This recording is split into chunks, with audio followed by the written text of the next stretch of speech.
Lesson number 56. Our review for today covers the following. My attack thoughts are attacking my invulnerability, which is number 26. Number 27 is above all else I want to see. Number 28 is above all else I want to see differently. Number 29 was God is in everything I see. And number 30 is God is in everything I see because God is in my mind. So first I want to talk about that as we're reviewing these lessons 1 through 50. We're up to 56, so we're 26 through 30 now, that the videos are a little bit longer. They're a little bit elongated because we're covering kind of 5 lessons amalgamated together at a totality and trying to think of examples that can hopefully spur you to find examples and lessons from the lessons in your own life. So my attack thoughts are attacking my invulnerability. So, of course, I, like everybody else, experience attack, experience hurtful, emotionally hurtful things that occur within my personal life, within my romantic life, within my professional life, all of those lives seemingly separate, but actually all in the same bowl, in the same universe, in the same ball, in the same Kyle-ness. And there are times, yes, where people do things. People do casual things. Sometimes I'm at a store and there was a cashier that I had to question and correct about the items that she had charged me for, and she was upset at me.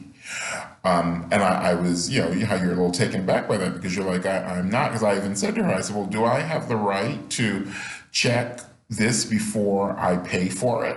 And she's like, oh, yeah. And I was like, okay, it's not an attack upon you for me to check to make sure that I pay properly because she had some confusion in how she was ringing stuff up.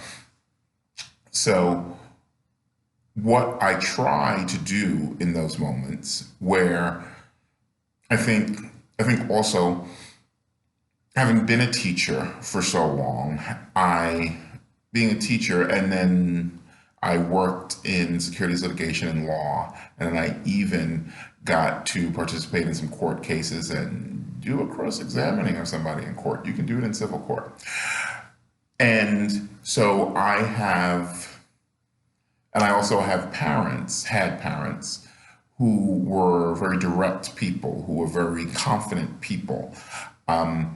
So I am comfortable with confrontation or questioning others. There's very rarely I say to myself, oh, darn, I wish I had said such and such and such, or I wish I had asked such and such and such. And part of the benefit of being smart is that generally I am present when things are happening. So I can see what's going on. I can do the math. I can figure out the ramifications of something, the consequences, the effects. So that sometimes puts me in a position where I can attack. I can attack people for their errors.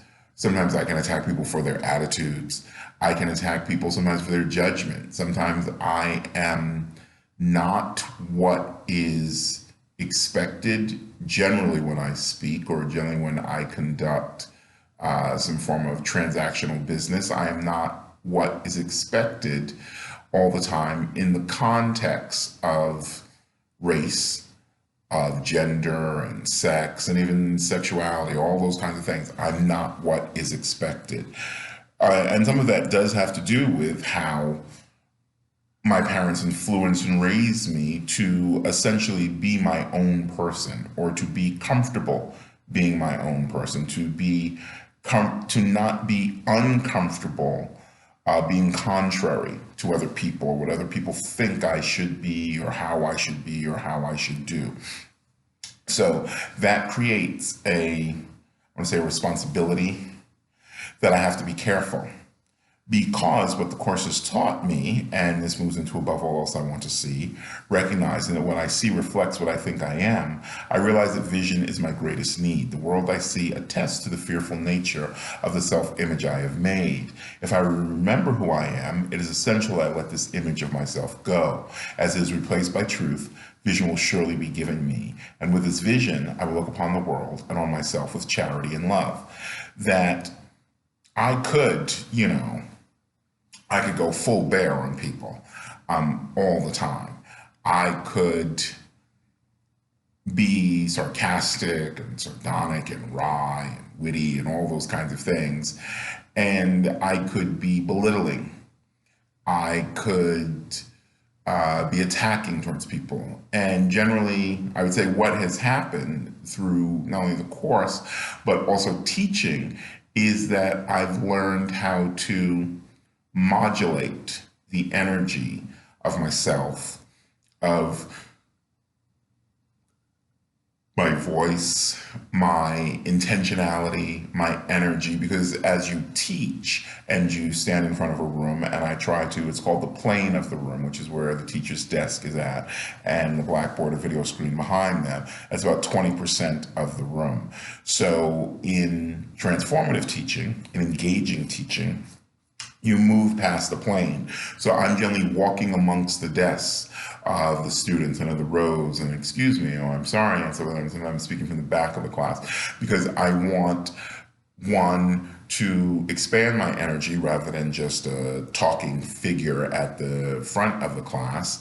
And at the same time, I want people to expand their energy out as they look at me, as they think about maybe what's on the board, as they look at each other, and as they speak, not just to me as a directed some form of leadership at the front of the room, but they speak to each other and recognize the intelligence and leadership within each other. So that's one of the reasons why I also teach teachers how to teach, that I encourage how to teach how to do that well. And because of the Course, and hopefully you can find this for yourself, the Course also teaches a consciousness about oneself, not a self-consciousness, but a consciousness about oneself. What are you doing? How are you seeing? Above all else, I want to see differently. God is in everything I see. And God is in everything I see because God is in my mind. So that if you accept that responsibility, God is in my mind. In my own mind, behind all my insane thoughts of separation attack, is a knowledge that all is one forever. I have not lost the knowledge of who I am because I have forgotten it. It has been kept for me in the mind of God, who has not left his thoughts, and I, who am among them, am one with them and one with him. And so sometimes my prayer for myself, for an experience I'm having, for an interaction, sometimes there's a prayer in the moment, sometimes there is a prayer as I meditate, as I lay, as I go to sleep, as I wake up and I say, okay, in this situation, in this person, in this interaction, in this thing I have to go into work and deal with, in this personal relationship, God, could you be there? Why don't you show up, God? Why don't you show me this differently? Why don't you tell me something different about the person? And I'll tell you that I had an incident at work a couple of months ago where, in a supervisory capacity, I had to, I guess the word would be correct or chastise or write up a report, a disciplinary report about another employee who had gotten dangerously out of hand. And so I did this, and the person was not happy with me. And the person was extremely not happy with me to the point of being vindictive. But this was in the course of their own stuff. So I was able to see, because God is in everything and I see, oh, this is not about me. This is about them. They've been going through some stuff for a while now. It just so happened that some of their mud landed on my porch or my watch that I had to do something about it or speak to it.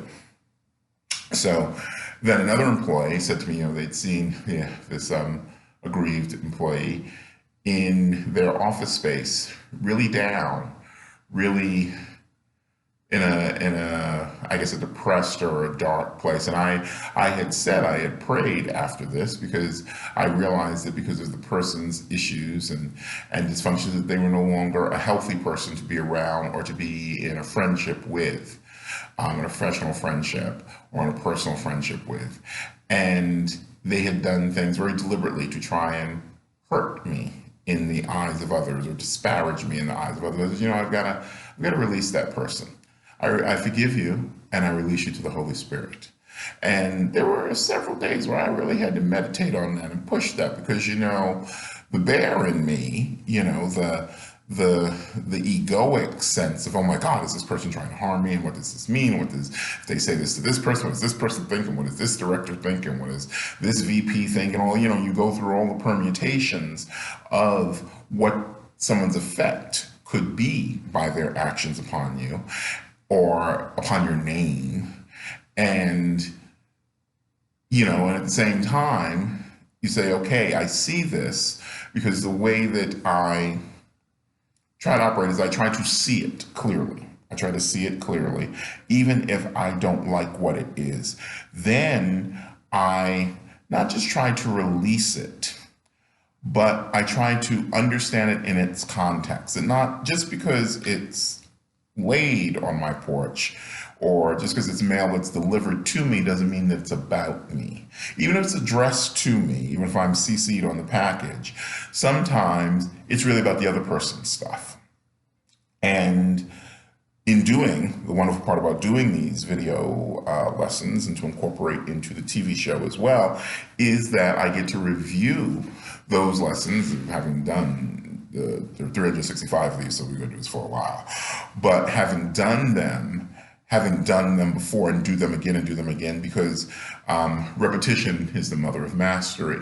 So the way that you can become good at teaching is by teaching, by going into the deep end of the ocean and teaching. So you become better at forgiving by forgiving and by forgiving transgressions. And the really wonderful thing is that with the space of the course or the thoughts of the course or the mind of God within my own mind, what would have rankled before, let's say on a scale of 1 to 10, let's call it, would have been a 7, it really kind of felt like a 2 or a 3. I was even a little taken back at how, because I expressed the truth. I was like, you know, I am hurt personally that this person who's older and more mature than me, or should be more mature than me in this professional area, put me in this position, put themselves in this position, that then put me in this reactive position that endangered the project, the overall project with the vendor and stuff, that it had to be spoken to. And that it had to be spoken to as a supervisory committee kind of thing. And then I said, okay. And I said, but also, I'm going to acknowledge that this hurt my feelings. This person hurt my feelings. And even as I said this to other people, to other coworkers, male and female, as a man, it was something different. This hurt my feelings. This person would do this, that has ramifications upon me and upon others. And then further than, you know, in the whole report cycle and people talking to each other in meetings and blah, blah, blah, blah, blah, it then comes back to me that the person then tried to spitefully twist and flip and throw stuff at me to throw off their egregious error rather than taking responsibility for it. And I felt in there, oh, I'm not surprised at that at all. Because this person had told me and shown me who they were. They had just never directed that venom at me. So I wasn't surprised when they spit venom at me. And then I was like, wow, I'm having really mature moments about this. You know, I'm passing through this much easier. I'm not thinking what is going to be my response attack, you know, all those kinds of things. And I was like, okay. And then, so then it moved on to the next stage. And then I was able to admit again, you know, something. And there's a little part of me that is hurt that the person would spit venom at me. I'm not surprised for when people tell you who they are. Believe them the first time. So I believe this person, and I see this and I see it clearly. And in that prayer, and that forgiveness, and that believing who they are, in understanding if they would do A, they would do B. If I've seen them do A and B to other people, they're definitely going to do C at me. It reduced even that 3 down to a 2 so that I could, in the mind of God, what it truly was the hurt, and deal with the hurt, and maturely deal with the hurt, and say, you know something, I have made an oath to myself to respect my emotions, to respect myself, to respect my joy, to respect my pain, to respect alleviating it, to respect moving people away from it, rather than perhaps in the past I had given people a pass, the disease to be pleasing. So, because God is in my mind, what would have maybe been a 7, 8 is now reduced, because it's got to get through all this godness, all this coarse stuff up in my head, and it just gets reduced and reduced and reduced and reduced to a point where you'll almost feel, because I almost feel a little bit of like, am I being too calm? Is there such a thing as too calm? Is there such a thing as peaceful? And what I would say for that is that every situation is a new situation, in a sense. And at the same time, it's a reverberation of past experiences and situations. So that if we marry those two together, which to some degree that there's a dissonance about them, about this is completely new, but this is exactly the same. If we marry those two together and we start having different responses to them, we start seeing that we can have a different response, and a different response is therefore a different experience of the experience that is both reverberating like an old experience, but the past doesn't exist, and is a new experience, but the new thing is not anything, for it is not true, it is not of God. And so in our new third space, thought, mind, God, we can see this and go, oh, when I reacted that way 15 years ago to something similar, it was because I thought it could harm me. And when I was hurt a few months ago by a new, similar, reverberating experience, it was because there was a thought, and you have to think of these thoughts sometimes as like spies, as little soldiers in your head trying to breach the fort of your God mind, your God within your mind. That thought tried to carry with it the infection that sorrow, disappointment, pain is, 1, unnatural, and 2, deeply connected to other stuff or permanent. So Lesson 57, I'm going to talk about the connective issue of pain. But yeah, it kind of, I see it now, and it's almost like dissolving soldiers that come up against the fortress of the mind, and the mind inhabited and in relationship and in comfort with God. As always, I'm your host, Kyle Phoenix. From the show focusing on A Course in Miracles. We, of course, have the television show that comes on Thursday at 11:30 p.m.